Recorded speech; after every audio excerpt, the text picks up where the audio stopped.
அஸ்ஸலாமு அலைக்கும். இன்றைக்கி மார்க்கெட்டில் எங்கள் வீட்டுக்காரவங்க ஒரு புடலங்காய் வாங்கிட்டு வந்தாங்க. அந்த புடலங்காய் எப்படி சுருண்டு இருக்குன்னு பாருங்கள். இதில் கையில் எடுக்கவே பயமாக இருந்துச்சு. பார்க்க பாம்பு மாதிரியே சுருண்டு இருக்கதும்.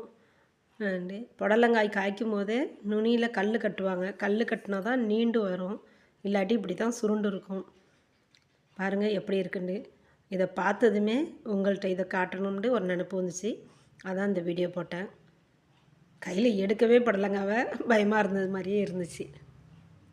நீங்களும் பாருங்கள் இந்த புடலங்காய் எப்படி இருக்குன்னு.